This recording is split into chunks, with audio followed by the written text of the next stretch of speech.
लेकिन मैं उनसे सवाल पूछूं उससे पहले बताइए जरा। मैं 3-4 बातें करूंगा सुचारिता, ध्यान से अगर सुनेंगे मुझे लगता है कि मैं सिर्फ बेसिक बात कर रहा हूं, पॉलिटिकल बात नहीं कर रहा हूं।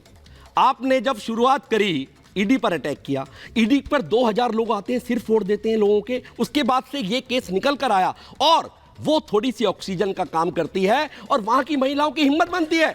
वो 15, 10, 12 साल से एक्सप्लॉइट हो रही थी, वो बाहर निकल कर आती हैं, असहाय आवाज लगाती हैं, हमारी जमीन पे कब्जा, हमारे शरीर पे कब्जा, हमारे साथ चीरहरण, हमारे साथ रेप, ये कह के वहां पूरा संदेश खाली साथ खड़ा हो जाता है। और उसके साथ खड़ा होना चाहिए था आज इन सब पॉलिटिकल पार्टी को जो आज भी काला चश्मा लगाकर बैठी हुई हैं। और वास्तव में संजय ने ठीक बोला है, गंधारी वाला रोल वास्तव में ममता दीदी कर रही है। उसके बाद हाई कोर्ट आता है, बयान आया उनका, एक और बयान आया।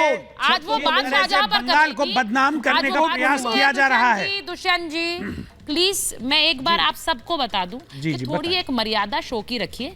जब मैं आपसे कह रही हूं, आपका नाम ले रही हूं, तब बोलिए। संजीव जी आप पर भी अप्लाई होता है, आप पर भी अप्लाई होता है। प्लीज सब लोग जरा संयम से बात करेंगे। मैं बड़ी खबर एक बार बता दूं, ममता बनर्जी ने क्या कहा है। उन्होंने कहा है कि एनआरसी पर उनका बड़ा बयान आया। वो कह रही है कि हम एनआरसी नहीं आने देंगे और वादा है कि जान दे देंगे लेकिन एनआरसी नहीं करने देंगे। अब आज उन्होंने इस बात को शाहजहां शेख पर बोलते हुए एनआरसी की बात कही है। बहुत से लोग पूछ रहे हैं कि भाई शाहजहां शेख कहां से आया, वो इतना बड़ा नेता कैसे बन गया, उस पर लगाम क्यों नहीं लगाई गई।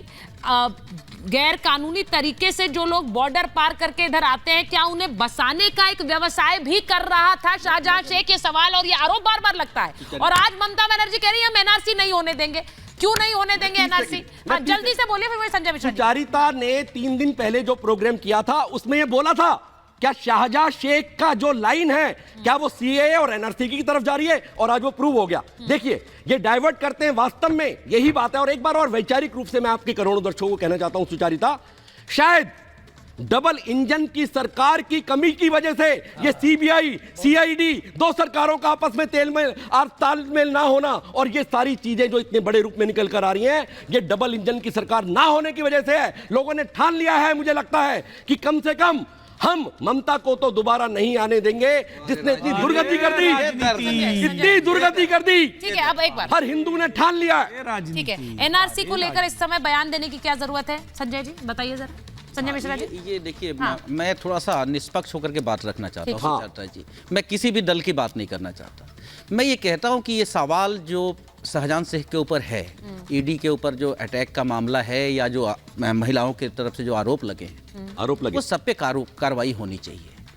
मैं ये बात रखना चाहता हूं आपके सामने कि उन्नाव का बीजेपी का एक विधायक, मैं विधायक की बात सुन लीजिए पहले, बात सुनिए। एक विधायक की बात कर रहा हूं। उस विधायक के द्वारा उसके ऊपर एक लड़की से मतलब उसका आरोप लगता है, फिर उस लड़की के परिवार के लोगों को मरवाने का आरोप लगता है। 3 लोगों की हत्या होती है उस परिवार के, उसके बाप की। अरे हमारे टॉप के 4 मंत्री जेल में पड़े हैं। हत्या होने के बाद भी, सुन लीजिए दिलचस्प बात सुनिए ना, ये बोल रहे हैं मुझे वो 4 मंत्री जेल में है। ये कोई तरीका नहीं, आपने कहा था बीच में कोई नहीं, ये बोल रहे हैं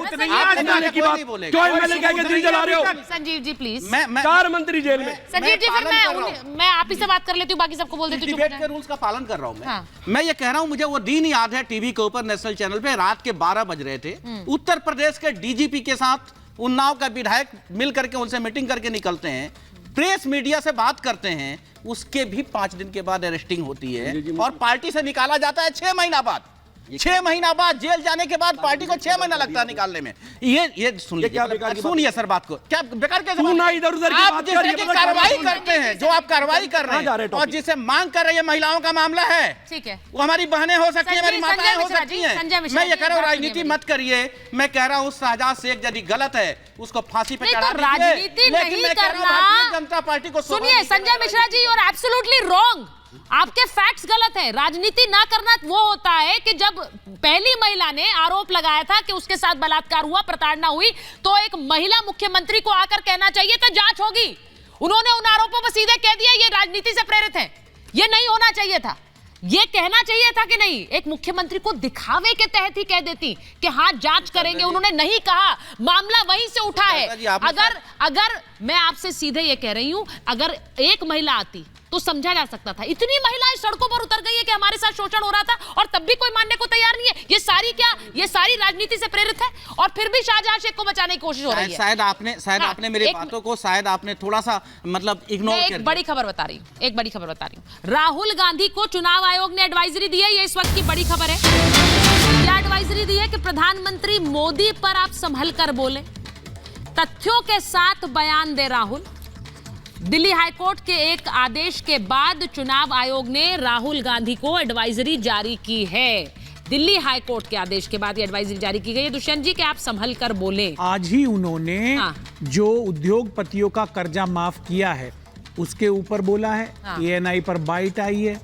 पता नहीं लोगों को क्यों दिक्कत हो जाती है। हाई कोर्ट का और चुनाव आयोग का सम्मान है, लेकिन ज्यादा दिक्कत भारतीय जनता पार्टी को है, क्योंकि इनके जो सांठगांठ है उद्योगपतियों के साथ, जो इनको चंदा मिला है, मोटा माल मिला है, उसके ऊपर राहुल गांधी जी सवाल उठाते हैं। इसलिए भारतीय जनता पार्टी लगातार राहुल गांधी को निशाने पे ले रही है। लेकिन मैं आपको कहना चाहता हूं निहाल जी, राहुल गांधी डरने वाले नहीं हैं। सरकार का हाथ था भी तो आपको घर भेज के मानेंगे। विजय माल्या को लोन देने में, भगाने में 2024 के चुनाव में करारी शिकस्त होने वाली है। चिदम्बरम जी का राहुल गांधी के द्वारा होने वाली है। 14 लाख करोड़ रुपया गरीब आदमी का था, खोलोगे, आम आदमी का था, मनमोहन भारत के किसान का था, गरीब का था। माल्या को भगाने करने का काम किया है, फेलिसिटेट किया था। मैं इसलिए ये बोल रही हूँ, ये हम टॉपिक से इतर हो गए, लेकिन खबर बड़ी थी इसलिए मैंने बताई कि भाई एडवाइजरी दी गई है, क्योंकि वो आजकल जहां जाते हैं वो वहां जाकर नरेंद्र मोदी का नाम लेते हैं। करते हैं वो। कल अगर वो कल भी उन्होंने कहा, जहां पर कहा था कि जय श्री राम बोलो और भूखे मर जाओ, तो वो भारतीयों की आवाज है। सुनिए, जय श्री राम बोलो और भूखे मर जाओ, ये वो वहां बता रहे थे, तो वहीं पर लोगों ने कह दिया कि नहीं ऐसा नहीं कहते हैं मोदी। वो क्लिप भी देखी थी, आपने देखी होगी। तो ये समस्या ये है कि वहां जहां जा रहे हैं वहां खुद घिर जा रहे हैं, और बयान से हर तरफ लोगों को व्यक्तिगत बयानों से तो बचना ही चाहिए। जिस तरह के आरोप लगाते हैं उसलिए संभल कर बोलने के लिए कहा गया है। लेकिन मैं वापस जा रही हूं, क्योंकि वहां पर कहा गया है कि जो CID की टीम है वो मेडिकल कराकर वापस ले आई है शाहजहां शेख को। ये भी बता दीजिए जरा, क्योंकि वहां वापस लेकर आई है, लेकिन अभी तक CBI को सौंपा नहीं है शाहजहां को। अब सवाल ये है कि ऐसे क्या राज है जो शाहजहां जानता है कि भाई सौंपा नहीं जा रहा है। शाहजहां CBI की कस्टडी में आएगा तो न जाने क्या क्या बता देगा, क्या जानकारियां रख देगा। क्या ऐसा कोई डर है? शाहजहां शेख को सौंपने में दिक्कत क्या है जब कोर्ट का ऑर्डर है? मैं सवाल बार बार यही पूछ रही हूं। और वहां पर जो बंगाल के लोग हैं वो ये देख रहे हैं कि संजय सरकार जी, वो ये देख रहे हैं कि महिलाएं सड़कों पर आ गई, उनकी आंखों में आंसू हैं, लेकिन उनकी बात ना सुन के शाहजहां शेख की पूरी सिक्योरिटी है। उसके लिए रात को 2 बजे कोर्ट चले जाएंगे। इनके लिए न जाने कितनी रातें आवाज भी नहीं सुनी।